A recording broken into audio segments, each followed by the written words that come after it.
സാറേ, നമ്മുടെ NCERTയുടെ സിലബസ്, അതായത് 7ാം ക്ലാസ്സിലെ പാഠപുസ്തകത്തിൽ നിന്ന് ഈ മുഗൾ വംശത്തെക്കുറിച്ച് പഠിപ്പിക്കുന്ന ഭാഗം മുഴുവൻ എടുത്തൊക്കെ മാറ്റി, എന്നിട്ട് പുതിയ ഹിന്ദു രാജാക്കന്മാരുടെ ഭരണകാലം ഉൾപ്പെടെയുള്ള കാര്യങ്ങൾ അതിനൊക്കെ ഉൾപ്പെടുത്തി. അപ്പോൾ പഴയ കാലത്തെ ഈ പാഠപുസ്തകത്തിന് പിന്നിൽ പ്രവർത്തിച്ചവരായിരുന്നില്ലേ ഇത്തരം പ്രവൃത്തിക്ക് പിന്നിൽ? അതായത് നമ്മളെപ്പോഴും ഇത് പറഞ്ഞുകൊണ്ടിരിക്കുന്നതാണ്, ഇന്ത്യയുടെ പൈതൃകം ഉണ്ടല്ലോ, അത് ആ പൈതൃകം എന്ന് പറയുന്നത് എത്രയോ ഇല്ലേ, 5000 കൊല്ലത്തെ നമ്മുടെ വേദകാലം, ഉപനിഷത്തുക്കൾ, സനാതനധർമ്മം, ഇങ്ങനെ പാശ്ചാത്യർ പാടി പുകഴ്ത്തുന്ന ഒരു വലിയ പൈതൃകം ഇന്ത്യക്കുണ്ട്. ഇതൊന്നും നമ്മുടെ പാഠപുസ്തകങ്ങളിൽ ഉണ്ടാവാറില്ല. നമ്മൾ ബ്രിട്ടീഷുകാർ നമ്മൾ ഭരിച്ചു, ഈ അധിനിവേശ ശക്തികൾ നമ്മളെ ഭരിച്ചതിൻ്റെ വീരസ്യങ്ങളാണ് നമ്മുടെ പാഠപുസ്തകങ്ങളിൽ. പിന്നെ ഈ കോൺഗ്രസ് നേതാക്കളുണ്ടല്ലോ, ജവഹർലാൽ നെഹ്റു, ഇന്ദിരാഗാന്ധി വാനരസേന ഉണ്ടാക്കി എന്നൊക്കെ മുമ്പ് പാഠപുസ്തകങ്ങളിലൊക്കെ വന്നിട്ടുണ്ട്. ഇത്തരം സംഗതികൾ അല്ലാതെ നമ്മുടെ പൈതൃകം എന്താണെന്ന് പറഞ്ഞു കൊടുത്തിട്ട് അത്തരം കാര്യങ്ങൾ നടപ്പാക്കുന്നതിൽ വലിയ വീഴ്ച ഈ BJP സർക്കാർ വന്നിട്ടും ഉണ്ടായിരുന്നു. അതിപ്പം മാറി വരികയാണ്. ഇപ്പം കേന്ദ്രത്തിൽ തന്നെയുള്ള അക്കാദമിയൊക്കെ ഉണ്ടല്ലോ, അക്കാദമികളും ഒക്കെ ഇപ്പോഴും ഈ മാർക്സിസ്റ്റുകളുടെ കയ്യിലും ഇസ്ലാമിസ്റ്റുകളുടെ കയ്യിലും ഒക്കെയാണ്. അതൊന്നും മാറിയിട്ടില്ല. പക്ഷെ വിദ്യാഭ്യാസ നയം കാര്യമായിട്ട് മാറേണ്ടതായിരുന്നു. അത് മാറുന്നുണ്ട് ഇപ്പോൾ. അതിൻ്റെ ലക്ഷണമാണ് ഇപ്പം മുഗളന്മാരെ എടുത്ത് 7ാം ക്ലാസ്സിലെ പാഠപുസ്തകങ്ങളിൽ നിന്ന്, മുഗളന്മാർ മാത്രമല്ല, ഡൽഹി സുൽത്താനേറ്റ് ഉണ്ടല്ലോ, ഡൽഹിയിൽ മുഗളന്മാർക്ക് മുമ്പ് ഉണ്ടായിരുന്ന സുൽത്താൻമാരൊക്കെ ഉണ്ടല്ലോ, ഇവരുടെ ചരിത്രമൊക്കെ എടുത്ത് പൂർണ്ണമായിട്ടും അതിൽ നിന്ന് കളഞ്ഞു. ഇവരുടെ ഭരണപരിഷ്കാരങ്ങൾ എന്ന് പറഞ്ഞിട്ട് വലിയ ടേബിളുകളൊക്കെ ഉണ്ടായിരുന്നു 7ാം ക്ലാസ്സിലെ പാഠപുസ്തകത്തിൽ മുമ്പ്, അതൊക്കെ എടുത്ത് കളഞ്ഞിട്ടുണ്ട്.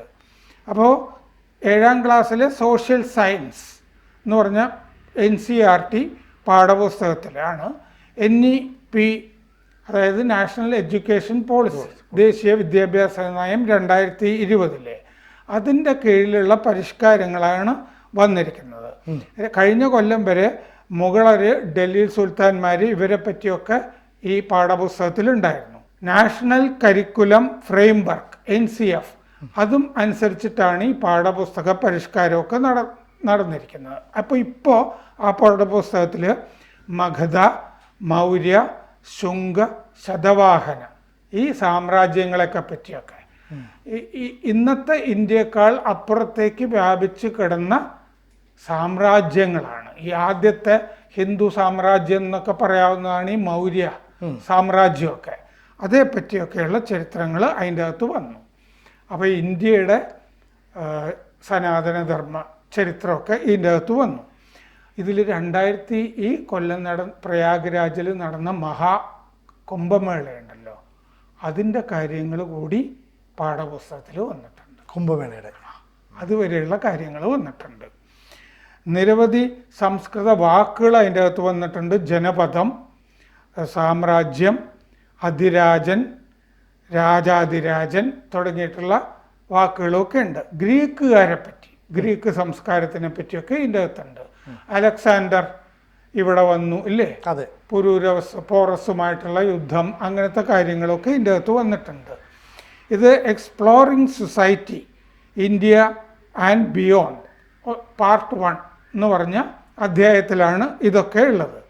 നാഷണൽ എഡ്യൂക്കേഷൻ പോളിസി അനുസരിച്ചിട്ടുള്ള കാര്യങ്ങൾ, ഇന്ത്യയുടെ ചരിത്രം, പ്രാദേശിക ചരിത്രമൊക്കെ അതിൻ്റെ അകത്തുണ്ട്.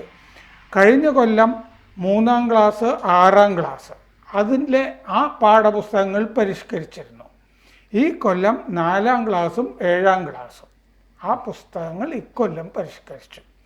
ഇനി പാർട്ട് 2 ഈ സോഷ്യൽ സയൻസ് പുസ്തകത്തിൻ്റെ തന്നെ 7ാം ക്ലാസ്സിലെ, ഇത് 6 മാസത്തേക്കുള്ളതാണ്. അത് കഴിഞ്ഞ് 2ാം ഭാഗം വരാൻ പോകുന്നു. അപ്പോൾ കുറേ കൂടി പരിഷ്കാരങ്ങൾ, വിപുലമായ പരിഷ്കാരങ്ങൾ, സമഗ്ര പരിഷ്കാരങ്ങൾ അതിൻ്റെ അകത്ത് വരും. പാർട്ട് 1 12 അധ്യായങ്ങളാണ് ഉള്ളത്. അത് പാർട്ട് 2 പിന്നെ അതിലും മാറ്റങ്ങൾ ഉണ്ടാവുന്ന NCERTയുടെ ആളുകൾ പറഞ്ഞിട്ടുണ്ട്. മുൻപ് NCERT മുഗൾ സുൽത്താൻ, ഇതിന് മുമ്പുള്ള കാലയളവിൽ കഴിഞ്ഞ കൊല്ലം വരെയൊക്കെ ഈ മുഗൾ ഭരണം, സുൽത്താനേറ്റ് ഭരണം, ഇത് കുറച്ചിരുന്നു മുമ്പത്തേക്കാൾ. മുമ്പ് ഗംഭീരമായിട്ടുണ്ടായിരുന്നു. ഇപ്പം കഴിഞ്ഞ കൊല്ലമൊക്കെ അത് കുറച്ചിരുന്നു. 2 പേജ് ടേബിൾ തന്നെ ഉണ്ടായിരുന്നു മുഗൾ രാജാക്കന്മാരുടെ ഭരണ നേട്ടങ്ങൾ എന്ന് പറഞ്ഞിട്ട്, വർഷം തിരിച്ച്. മാംലുക്ക് സുൽത്താൻമാർ, പിന്നെ ഖൽജി ഇല്ലേ, അലാവുദ്ദീൻ ഖൽജി തുടങ്ങിയവർ, ലോധിമാർ, ഇങ്ങനെയുള്ള സുൽത്താനേറ്റ് ഭരണത്തിനെ പറ്റിയൊക്കെ ഉണ്ടായിരുന്നു. ഈ കോവിഡ് കാലത്ത് അതൊക്കെ നീക്കിയിരുന്നു. ഇങ്ങനെ സുൽത്താൻമാരെ പറ്റിയിട്ടുള്ള വലിയ വർത്തമാനം പറച്ചിലൊക്കെ നീക്കിയിരുന്നു. അപ്പോൾ ഇതിനൊരു അവതാരിക NCERTയുടെ ഡയറക്ടർ ദിനേശ് പ്രസാദ് സക്ലാനി എഴുതിയിട്ടുണ്ട്. അതിൽ അദ്ദേഹം പറഞ്ഞിട്ടുണ്ട്, കുട്ടികളിൽ നാം വളർത്തേണ്ട മൂല്യങ്ങൾ അത് ഈ പുസ്തകത്തിൻ്റെ ഭാഗമാണ് എന്ന് പറഞ്ഞിട്ടുണ്ട്.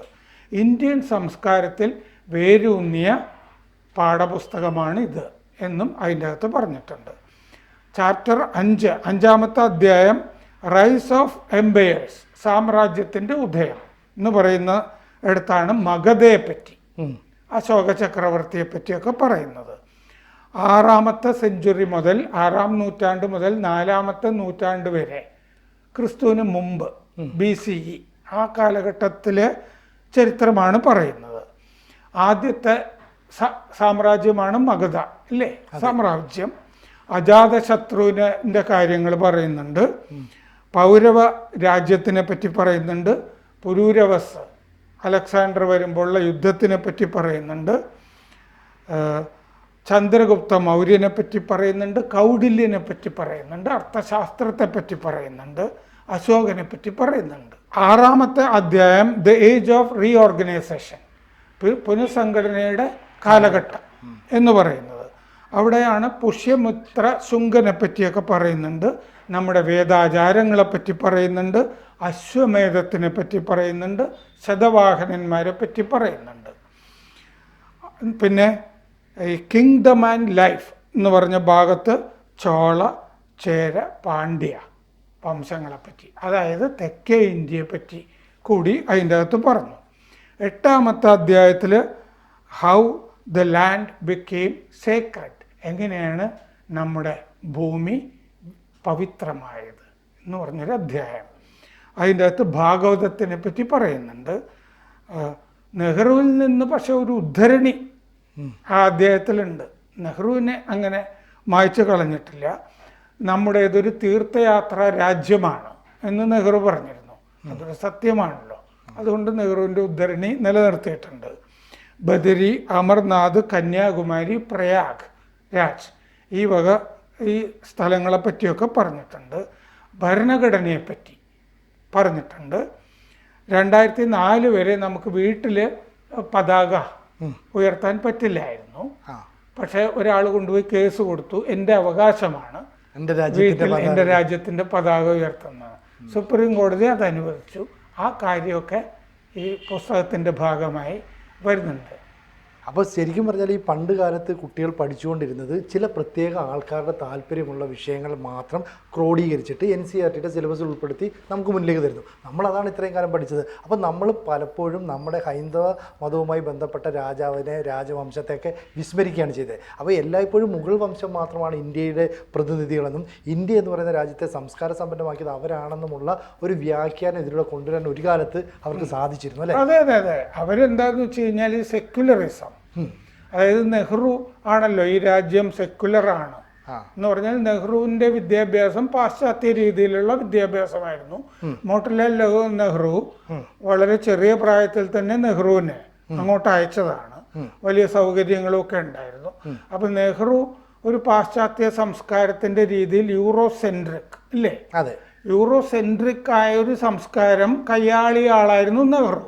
അപ്പം യൂറോ കേന്ദ്രീകൃതമായ ഒരു സംസ്കാരത്തിൻ്റെ നിലയ്ക്കാണ് നെഹ്റു. ഇപ്പം നെഹ്റു അല്ല കോൺഗ്രസിൻ്റെ പ്രസിഡന്റ് ആകേണ്ടിയിരുന്നത് പട്ടേലിനെയാണ് ഇല്ലേ? അതെ. രാജ്യത്തിൻ്റെ പല സംസ്ഥാനങ്ങളിൽ നിന്നുള്ള PCC പ്രസിഡന്റുമാർ നിർദ്ദേശിച്ചിരുന്നത്. പക്ഷെ ഗാന്ധി നെഹ്റുവിനെ ആണ് സജസ്റ്റ് ചെയ്ത് അല്ലേ, പിന്തുണച്ചത് പലപ്പോഴും കോൺഗ്രസിൻ്റെ പ്രസിഡൻ്റായിട്ടുമൊക്കെ. അത് സുഭാഷ് ചന്ദ്രബോസിനെ എല്ലാവരും പ്രസിഡൻ്റാക്കിയപ്പോഴും ഗാന്ധി സുഭാഷ് ചന്ദ്രബോസിൻ്റെ കൂടെ സഹകരിക്കാതിരുന്നു. നെഹ്റുവിന് വേണ്ടി നെഹ്റുവിന് വേണ്ടിയിട്ട് നിലകൊണ്ട ആളാണ്.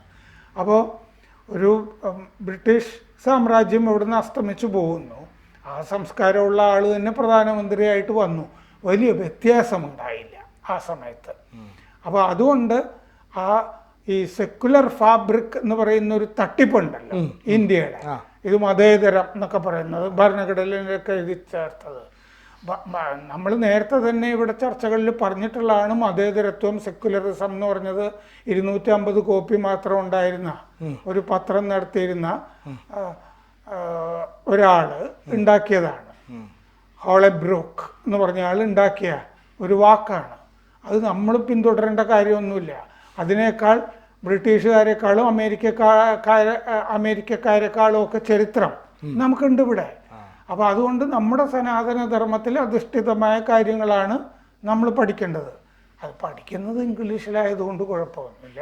നമ്മുടെ കാര്യങ്ങൾ കുട്ടികൾ അറിഞ്ഞിരിക്കണമല്ലോ. പക്ഷേ നെഹ്റുവിൻ്റെ പാരമ്പര്യം തുടർന്ന ആളുകൾ ഈ വ്യാജ ഒരു ആഖ്യാനം കെട്ടിപ്പടുക്കുകയും അതിൽ നമ്മുടെ രാജ്യത്തെ തളച്ചിടുകയും ചെയ്യുകയായിരുന്നു. അതിപ്പോൾ തകർക്കപ്പെടുകയാണ്. നല്ലതാണ്. കൂടുതൽ വാർത്തകളും വിശേഷങ്ങളും നിങ്ങളിലേക്ക് എത്താൻ ABC മലയാളം സബ്സ്ക്രൈബ് ചെയ്യുക, ബെൽ ബട്ടണും അമർത്തുക.